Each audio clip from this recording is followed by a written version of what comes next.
भारतीय पुरुषों में एक अद्भुत इच्छा होती है, उन्हें तो पत्नी संस्कारों वाली चाहिए और पड़ोसन तो खुले विचारों वाली चाहिए। क्या आप जियो का मतलब जानते हैं? नहीं जानते? जियो का मतलब होता है पहले सस्ता करो फिर महंगा करो। पत्नी और पाकिस्तान की राशि एक ही होती है, ये दोनों कब जंग छेड़ दे ये किसी को नहीं पता। अरे कुछ लड़कियां तो ठंड में एक एक हफ्ते नहीं नहाती और नाम पूछो तो महक और खुशबू बताती हैं। अगर जियो एयरटेल की तरह आगे चलकर बीएसएनएल का भी रिचार्ज महंगा हो गया तो सच में कबूतर भेजने का रिवाज फिर से शुरू हो जाएगा। करवा चौथ वाले दिन अब कुछ माताएं भी अपनी अपनी बेटियों को जबरदस्ती पानी पिला पिला के चेक करेंगी कि कहीं किसी लड़के के साथ कोई चक्कर तो नहीं है। अरे लाल गुलाब देने वाला सिर्फ फरवरी तक ही साथ देगा, बुढ़ापे तक तो हरी धनिया देने वाला ही साथ देगा। अरे जिया जल्दी छुप जा, तेरे सर आए। आज तू स्कूल नहीं गई ना? मैं नहीं, आप छुप जाओ। क्यों? आपकी मौत के बहाने ही तो 7 दिन की छुट्टी ली है। मेरा जन्म अगर रामायण और महाभारत काल में होता तो मेरी हरकतों की वजह से मुझे रोज 100-200 शराब जरूर मिलते। पहले मेहमान आते थे तो हाल चाल पूछते थे, अब तो आकर सीधा पूछते हैं भैया टाइप सी चार्जर है क्या? अगर आपको प्रवचन कराना है तो महात्माओं के चक्कर में ना पड़े, क्योंकि पत्नी से अच्छा प्रवचन कोई नहीं दे सकता। अरे सर्दियों में शाम नहीं सीधे रात होती है, वैसे ही कुछ लोगों के जीवन में इश्क नहीं सीधे बारात होती है। हमारे इंडिया की नर्स मरीजों का बहुत ख्याल रखती है। ये सोते हुए मरीज को जगाकर कहती है ये लो नींद की दवाई खा लो।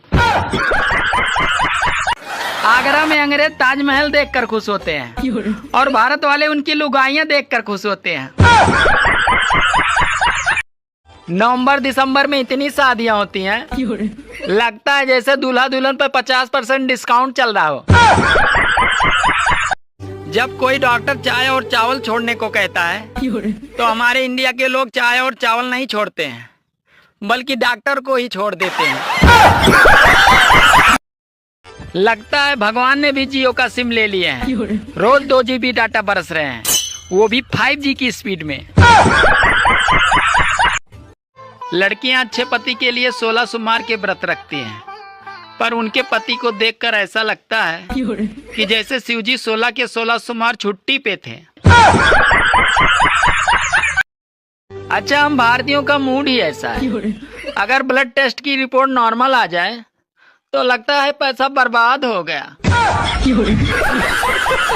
एक बात हमेशा याद रखना, सब बीवियां दिल की बुरी नहीं होती हैं, कुछ का दिमाग भी खराब होता है। एक आदमी पतंग काटकर पड़ोसन को देखकर मुस्कुरा रहा था, तो इतने में उसकी पत्नी बोली अरे सिर्फ पतंग ही उड़ाओ, खुद मत उड़ो, नहीं तो मैं तुम्हें ही उड़ा दूंगी।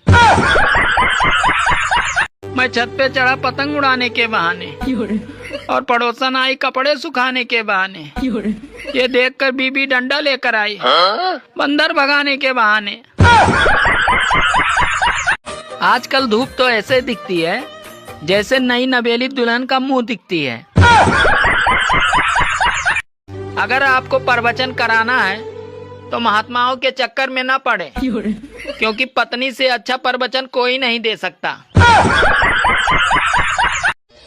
बाजार में दूसरों की बीवियों को घूरने वाला व्यक्ति जब वो खुद अपनी बीवी के साथ बाजार जाता है तब वो दूसरों की बीवियों को नहीं घूरता है, अरे तब वो आदमियों को घूरता है कि कहीं कोई मेरी बीवी को देख तो नहीं रहा है।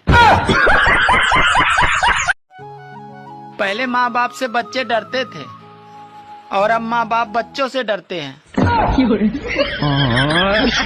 अरे कोई भी अपनी बीवी को खुश तो रख सकता है, पर उसको चुप नहीं रख सकता। बाप की चड्डी फटी पड़ी है और बेटवा गाना लगा रहा स्टोरी पर, दबदबा था दबदबा है, दबदबा बना है। नमस्कार, मैं राहुल गांधी। जी नमस्कार, मैं पुनीत त्रिवेदी और मैं आपसे बस इतना पूछना चाहता हूँ, वो जो हमारे अकाउंट में 8,500 रुपए खटाखट आने वाले थे, कहाँ रह गए? खत्म।